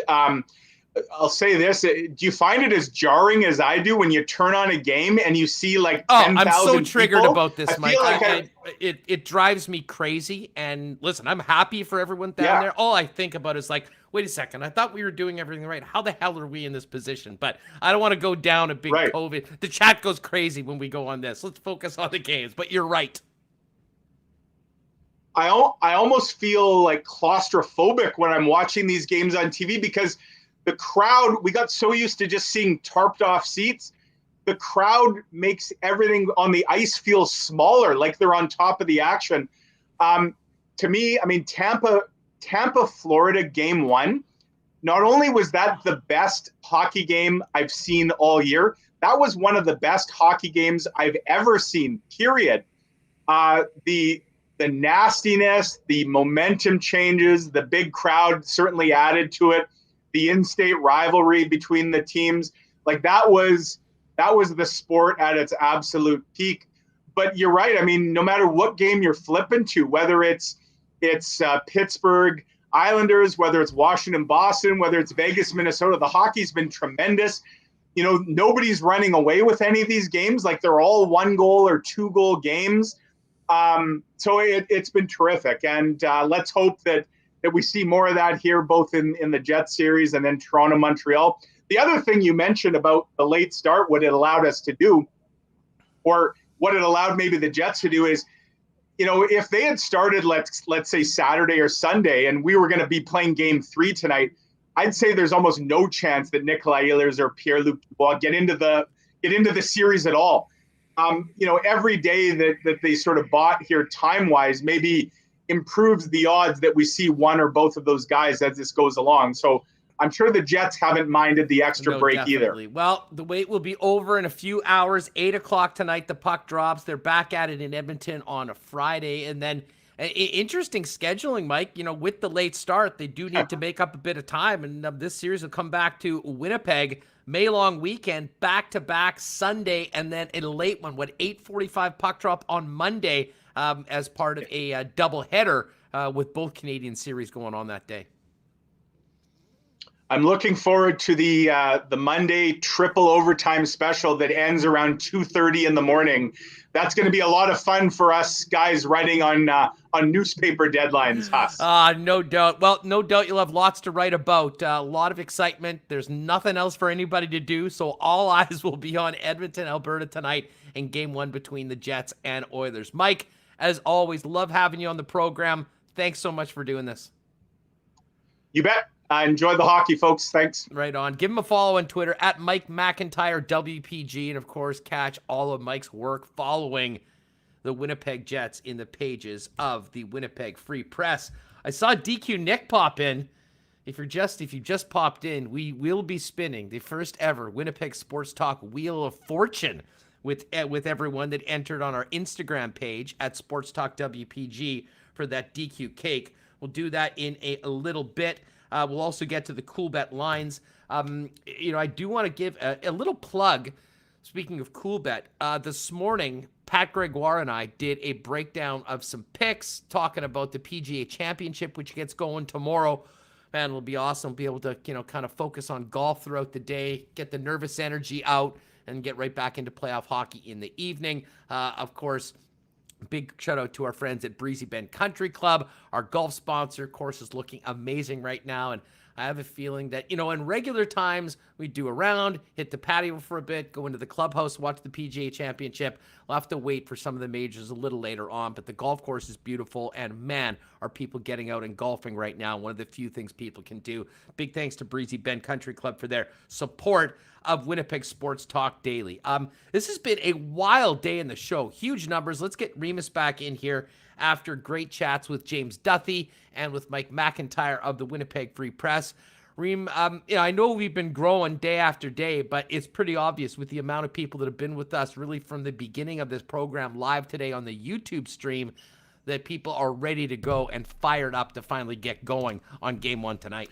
Yeah, I think not everyone comes in every day. I know a lot of people listen on the podcast, but with it being a game day, people are fired up. You woke up this morning, it just felt different that finally playoff hockey is here, even though, Ehlers not in the lineup, Dubois, a lot of people coming in just saying, hey, are these guys in the lineup? I do have all the stuff on the ticker below, the Jets lines and the Oilers lines, but this is exciting. We've had over 400 people in chat, and I know we've had a lot of new subs today. So if you're not subbed yet, hit that red subscribe button, hit the like button. We're at 188 likes right now. So we're feeling good. The chat's electric. Everyone is fired up. People are throwing predictions, and you know what? So we will see how it goes tonight. But countdown is on until 8 p.m. Maybe I'll put a countdown. I should put a countdown in the top right or something. I should do that. What was I thinking?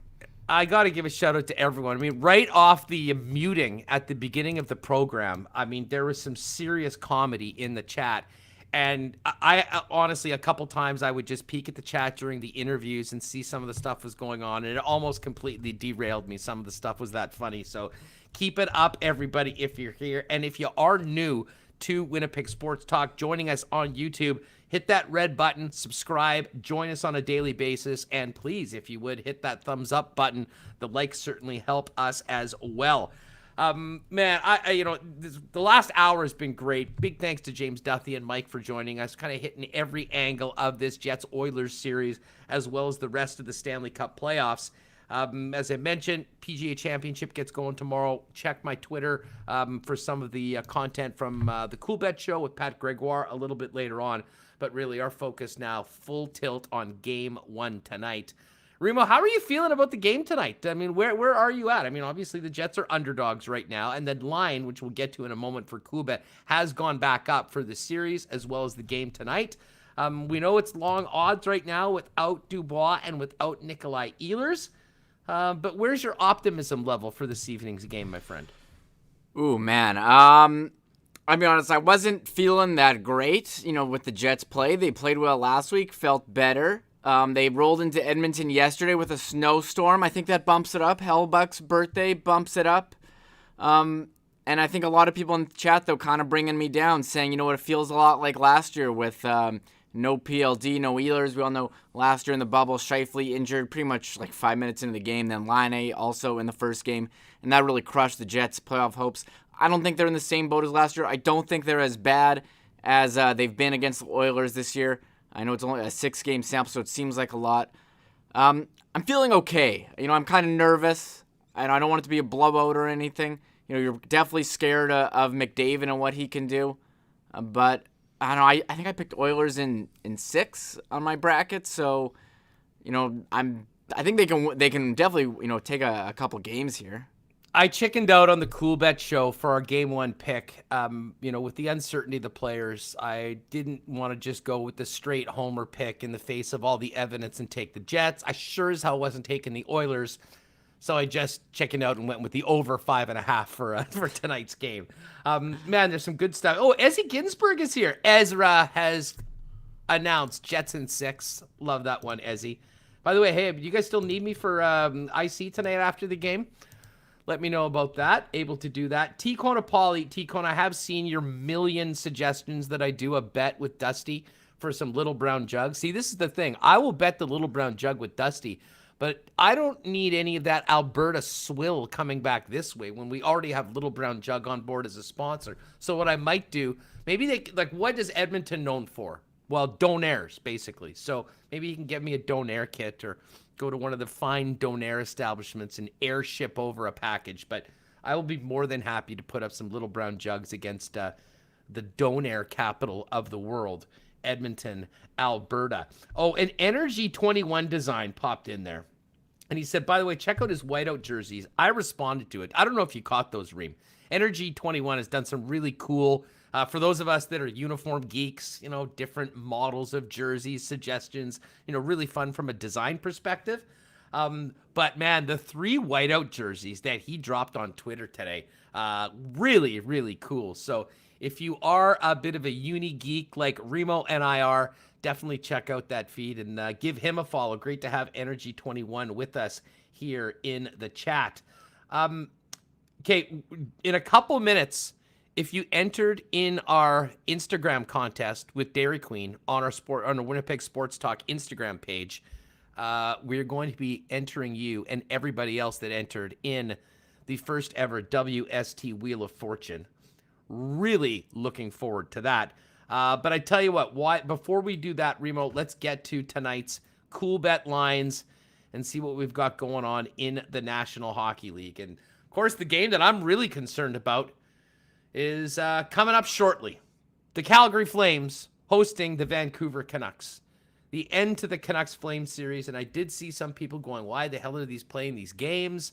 Well, there's a few reasons they're playing the games. They have contractual obligations to get the games on TV. They didn't want to return money to the national broadcaster or the local broadcasters, so they need to get those in. The players obviously want to play their games and get paid, so they want to get the games in. And maybe most importantly, we need to protect the integrity, Remus, of full season playoff drafts for individuals like myself that need a miracle with 3 points from Quinn Hughes in a regular season matinee game on a day full of playoff hockey. And you're damn right I'm going to be watching that game right till the final buzzer. Yeah, someone asked in chat, who cares about this game?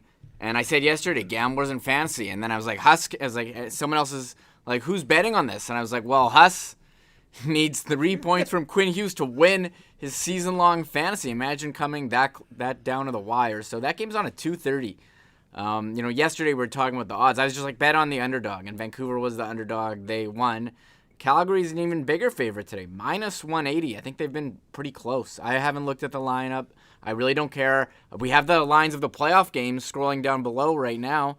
I didn't even include that regular season game because I don't think the interest is there. And we're talking playoff hockey, and that's a regular season game. It is funny how it's on, sure, a bit of an appetizer. 2:30. I mean, really nice staggered start times tonight. There's 5 games today. We got the Flames Canucks 2:30, Capitals Bruins 5:30. I like the 5:30 Central start. That's 6:30 Eastern. It gives you some more time. 7 Central, Preds Hurricanes. 8 Central, Jets Oilers, and then 9:30 Central, Blues Avs. So a lot of games on tonight, a lot of hockey. Avs are a huge favorite, minus 330 over the Blues. That one was pretty close, although Jordan Binnington, he made some unbelievable saves, including one, was on Mikko Rantanen there? Rantanen? Yeah, I think it's Mikko Rantanen. Shut up, Pierre. With the Scorpion Maguire. leg kick. So that save was incredible. I Yeah. got out of my seat when he made that. That was absolutely incredible. Boston, big favorite tonight, minus 185. Washington plus 162. I think just based on that number, I think I might have to sprinkle on the Caps. Carolina minus 200. Preds plus 174.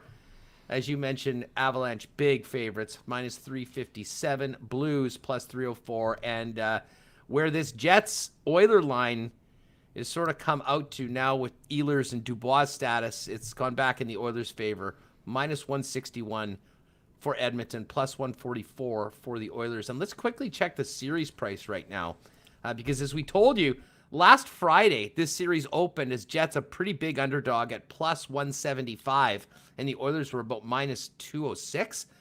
And then yesterday, Jets were plus 130, and the Oilers were minus 154. I think this injury news has finally kind of crept out and affected the line. Now it's a better time to get on the Jets. Plus 160 underdog, Edmonton minus 192 for the series. I'll tweet some of those out after we're finished today on Winnipeg Sports Talk Daily. And if you want to bet on it, the PGA Championship, we've got a great bonus offer with 100% bonus. Check the Twitter at Sports Talk Winnipeg for the link to take advantage of that bonus if you want to bet at coolbet.com. Remo, we have to get to some business here. Our first ever contest done live on the program with the Winnipeg Sports Talk Wheel of Fortune. Why don't you quickly, we should plug the Instagram. If you missed out, we'll be doing more of these. We need you to get to Instagram and follow us. It's the same feed. It's the same handle as we use for Twitter and Facebook, at Sports Talk WPG. Nick and Nikki are good friends from Nick and Nikki DQ with 4 locations, Niverville, DQ Northgate, both with drive-thrus, DQ Polo Park, and DQ St. Anne's. Nick has been kind enough to give us some DQ cakes to give out on Winnipeg Jets game days. So we did an Instagram post yesterday. We've had a lot of people follow, tag a friend in it, Reem, and you have somehow figured out a way to take out all the people that have entered and put them into the WST WOF. That's Winnipeg Sports Talk Wheel of Fortune. Yeah, here, let's bring it up. This is the cake. Yes, that is a cake. That's not like a picture. I guess they can screen print on a Jets logo. My wife was like, whoa. And I put together this graphic. I said we have a giveaway. So give us a follow, Sports Talk WPG. If you want to see the video of the cake to confirm this, it is an actual cake. Shout out to Nick for giving us this lovely design. Awesome. Look at it twirling. Beautiful looking cake. You almost don't want to eat it. It looks so good. Am I right, Huss? It's art. Although, once you realize, damn, that's a DQ cake, like, you can get over the fact that it looks that nice and you can get right into it. And, man, it's great for... I've had a couple recently, the treats a pizza, but also a cake. And, man, they're just so good. And it's a great way to get going. So, like, whenever if you got a birthday party coming up, or you just want to do, spice up the playoffs, considering you can't be having any big gatherings, do it with the DQ cake. You can follow them on Twitter at DQ Manitoba, and even send them a message if you want to get going on a Jets cake or something else for later on in the playoffs. So how's this going to work, Reem? But you concocted a way to get everyone that entered into this draw, and we're going to be able to do it live on the program right now. Yeah, sure. I can bring it up right now. So if you're listening to the podcast, it's Huss and I. We're bringing it up. This is the wheel. There we are. So each person who commented, followed us, followed DQ Manitoba, and tagged a friend, their names are on the wheel. And I'm fired up for this. We're going to give it a spin. And whatever names it lands on, or whatever name it lands on, they will win the DQ cake. So, let's go. Let's go. Without further ado, DQ Nick, I hope you're here seeing this amazing presentation. The Wheel of Fortune is about to spin for the first time on Winnipeg Sports Talk. Remus, tell us who wins the DQ Jets cake. There it is. It's got great sound effects. Nice. Oh, yeah. Into the green. iPhone Benj! iPhone Benj. We have a winner. Shout saw him out in to the chat. iPhone Benj. Is he in the chat too? Benji's in the chat. Benji's in the chat. There he is. Vada Remus, give it a spin. Benji Rothman. That is iPhone Benj. Nicely done. Well, the oh my God. iPhone Benj, big Pokemon guy. If you're into Pokemon, and give check out, what is it, Pokemon Waffles online. Give you our buddy Benj a bit of a plug, and who knows, maybe he'll have a Jets cake celebration on one of his next Instagram streams as well. Yeah. So yeah, we'll get in touch with you, iPhone Benj, on how to pick up that cake. Vanna Remus. That's amazing. We eaten tonight. I'm just glad it was someone who's in chat. I know a lot of No people, doubt. a lot of people in there. So that was super fun. Yeah, I found a program that took all the comments and put it in a file, so I didn't have to type them in individually. I was prepared to do that. I can type like over 100 words per minute, and I can face off against anyone in a race. But I didn't want to spend the time. You are the typer. Benji's in here. Yes, if you're looking for some hot Pokemon collectible content online, follow him on Instagram at Pokemon_waffles_Winnipeg. You'll get it when you see it. But anyways, congratulations to Benj. Thanks to everyone that entered. Yeah. And guess what? We're going to be doing this. Now that we've figured out the Wheel of Fortune, that is, put it this way. This is the appetizer, but we have an even better way of doing some contesting for people that enter with us that is going to hopefully come next week on the program as we continue through this. And as thrilling and as exciting as what we just saw from the Wheel of Fortune, what we're going to be doing next week, and I won't even say what it is, but I can guarantee you, for those of us that join on YouTube every day, it's going to be an unbelievable way to finish the show, and even more exciting than today's introduction of the Wheel of Fortune. Yeah. Oh, yeah. We got a lot of fun stuff we can do. So we did the wheel. We'll move on. We have other prizes and stuff to give away. So follow us on Instagram, follow us on Twitter. Benji, I wish you could all come over and have some. Yes, dream. We're going to have a big ice cream cake party afterwards. Maybe even a few beers from Little Brown Jug, too, when this is all over. And speaking of, partying, I don't know what your plans are for like food and stuff. You're ordering DQ, having a Little Brown Jug, or a Boston Pizza. But I do want to give a shout-out to Jared, who tweeted us and said it was his son's 12th birthday. Oh, this is awesome. They couldn't go to a game. They couldn't go to any Jets games, but they made Jet dogs at home. And don't these look so good? Oh, man, let me bring this thing up. There it is. What a good-looking plate right there. So I just want to give Aiden a big shout-out. Happy birthday, love. You can't go to the rink, but bring the rink home. And I'm always in for a good hot dog. Jarrett, you get the Dad of the Day award for stepping up in difficult circumstances to recreate the world famous MTS Center Jets dog. And, they had the bacon on it, the pierogi pieces. If you get the pierogi pieces on, then you're really going the extra mile. You're not half-assing it. You are putting together an elite recreation, of one of the great dogs around, period. At a rink or out of a rink. Yeah. Oh, yeah. So we all are missing arena food. We're missing, the atmosphere, the experience. I've seen people posting on social media, whiteout parties. But, we're all here. I see everyone in chat. This is so awesome. Celebrating the first day of the playoffs, regardless of what you think the Jets, chances might be. The hockey has all been awesome. I know we're going to see a great game. And just an update on the lineup. Shout out to Sebastian with the super chat who says any updates. Dubois and Ehlers not playing. Kopp is in, if you're just tuning in. And it seems like Dominic Toninato will be in for Jansen, Harkins, and Poolman in, and Jordy Ben is not going to be in the lineup. So those and we have the lines. Vesalainen as well. Oh, yeah, Vesalainen in as well. So the lines are at the bottom. You wait. It's not very long ticker, so it does repeat. So that is, I figured I'd put that news out there for everyone. Mitch, the Godfather's with us. Man, I miss roller food. LOL. Roller food. I'm a big roller food guy as well. Every now and then, there's a great, if you like roller food and you're in the city of Winnipeg, if you're going west, pop in the Flying J truck stop outside. It is the closest thing to one of those great gas stations in the States where you can go in and they've got multiple different food stations, great hot dogs, brats, pizza, all that. That's hashtag not spawn. But if there's a few areas where I'm an expert in, it's culinary options at gas stations. And I got to tell you, that's maybe the best one in the city.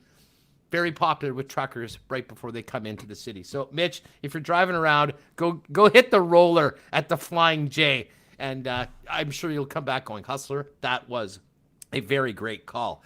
Man, this has been an awesome show today. I know everyone is just fired up to get going with this game tonight, Reem. We do have to wait until 8 o'clock. I'll give a shout-out to Ice-T and, of course, Kenny and Rennie, who will be getting after it tonight after the game.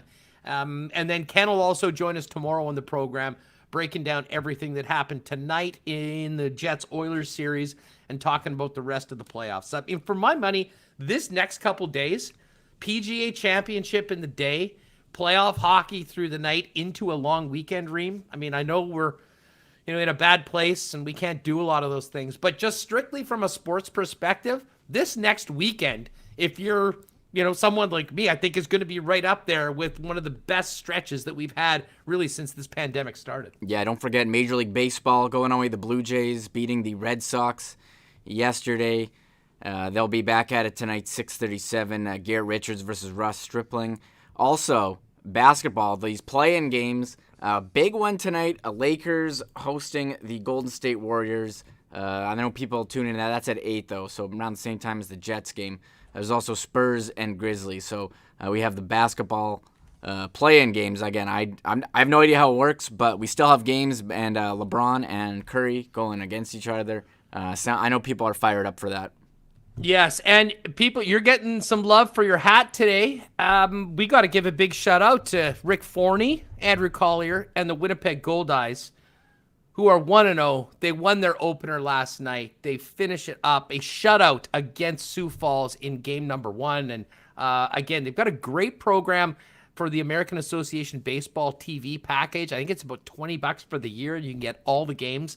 You can find out more, goldeyes.com. But considering you were wearing the lid today, Reem, and our home team that we've missed for now over a full calendar year, playing in Jackson, Tennessee, it's great to see they're able to play right now. And we got to give us a shout out and congratulations on win number 1 of the season. Well, yeah, I had to wear this hat in honor of the start of the season. They're not here. They are in Jackson, Tennessee. But I love the OG Gold Eyes logo from '94. So I prefer this one. I'm more of a, I don't like any team that's ever put out a new jersey or a new logo. I always hate it. I always like the old one. So I guess that's just me when it comes to. But that's still their logo. They kind of use a different one. I mean, I think it might be in the mix, but I think they have the angry fish one now, don't they? Yeah, well, this fish isn't as angry.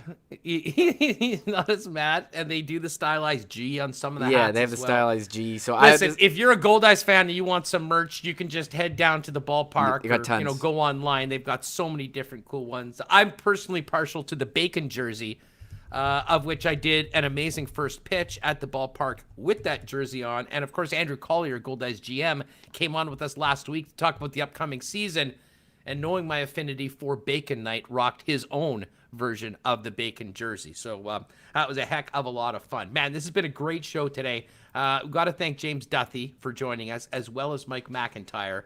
Ken Wiebe tomorrow. And Reem, now I guess all that's left to do is get these podcasts up and kill a few hours before it's time to drop the puck on the Stanley Cup playoffs with the Jets and Oilers going head to head. Yeah, we didn't kill a few hours. You're not turning this off and putting on Flames Canucks right now. It's just started 2 minutes into the first. Oh, believe me, I am. That's why we got to get out of here right now. We're going to tune in. Quinn Hughes, let's go. 3 points. Oh, and you know, who was it that just popped in and mentioned that they just got in on the PGA contest for the DraftKings? That was Travis. Travis, great to see that you did that.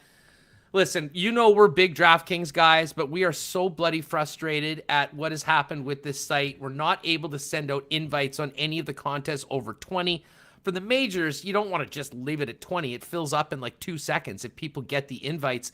So I did do a 40-person contest, but nobody gets the invites. So unfortunately, what I've had to do, if you're in our Winnipeg Sports Talk, formerly the Warm Up DraftKings group, just go to my Twitter at Hustlerama. I tweeted out a link that'll take you right there. Enter it. As of right now, that's pretty much the only way we can fill contests more than 20. It's a bit of a pain in the rear. I apologize to people that miss out before we fill, but if you're here right now and you want to get in, just go to my Twitter at Hustlerama. You might have to go down a few tweets. There's a link right there. Go in, reserve your spot, and make sure to fill your lineup in because tee-off is tomorrow morning, bright and early at 6 a.m. Yeah, I've contacted their support so many times, and I'm like, I know you guys don't care about our stupid, 20-person, 40-person contest, but I think they should care that I haven't been getting notifications on my phone from their app for over a year, and they're like, did you turn them on? And I was like, yeah, I've turned them on. Have you updated the app? Yeah, I've updated the app. So I don't know, DraftKings, they've changed stuff on their website. They don't have it together. Maybe I'll clip this and post it and be like, hey, we need our league fixed so we can have, a lot of contests. I could go on and on about this, but I didn't mean this is the only thing that could have triggered you more is bring up DAZN. I was going to say the only thing that or whatever it is. Yeah, DAZN. Yeah, don't bring them up. I've muted them on Twitter, so I don't know about any of their great boxing fights that have been happening. Well, if it doesn't get fixed, I don't know. Maybe we end up having to be FanDuel guys or something like that. We'll figure it out. But in the meantime, there's a link on my Twitter. There's probably about 10 spots or so still left. Yeah. Yes, Wrench Doozer, don't bring up time zones. That's the trifecta. DraftKings support and our inability to get invites out for our bigger contest, DAZN, and time zones. There you have it. The holy trinity of things that trigger my partner, Michael Reeves. I'm okay. I'm fully okay with the Jets playing 8 o'clock. I mean, the game is in Edmonton. That's 7 o'clock there. That makes sense. But I think they have had 8:30 playoff games here before. That's when Game 4 is, on Monday? Yeah, Sunday, 8:45 6:30? Actually. Sorry, 8:40. It'll say 8:30, but the actual game time is 8:45. And as I said, whatever. I'm thankful that the team is in the playoffs. I'm thankful that we've got hockey to watch right now. And you know what? If it's at 8:45 on Monday, we'll deal with it. Better. It would be a hell of a lot better to have that than to be going to watch your final regular season game happening right now at 2:30 in the afternoon on a Wednesday, which is what's happening with the Flames and Canucks right now. So, you know what? We've been waiting a long time for it. Took a little while. We've got a few more hours to go, but it is going to be great. Thanks again to everybody that's been in the chat today. This has been a huge, huge show today. If you haven't already, hit the red subscribe button. Turn your notifications on so you know when we're live, which is every day live at 1 p.m. on YouTube. We try and get the podcast out by about 3 to 3:30 shortly afterwards. Again, Apple's been giving us a bit of an issue. If you're wondering which podcast feed to subscribe, maybe go with Spotify. It seems to be a little more reliable right now. But other than that, subscribe, like, tell a friend about Winnipeg Sports Talk. We got to thank again Nick and Nikki DQ for a great game day prize and iPhone Benj, the big winner, the first ever winner of the Winnipeg Sports Talk Wheel of Fortune, Reem. Yeah, I was just really glad someone in the chat won the cake. So we'll be doing more of these, so stay tuned. That was fun to do. We spun the wheel. I had all the names listed. A lot of people commented. We got a ton of new follows from that, so we do appreciate everyone who has checked out the show, who maybe didn't know about it. This is pretty fun. I should... Benji, says he wishes he could invite everyone over for cake. Unfortunately not, but we'll post a picture of him with the cake when he gets it. Absolutely, on Instagram. Absolutely. Maybe a video of him eating it. He can break down how good the DQ cake is. Big Instagram guy, Benji. He's always looking for great content. Maybe even get a few Pokemon in the shot as well. With He says, with the cake. Everyone swing by. Don't tell Pallister.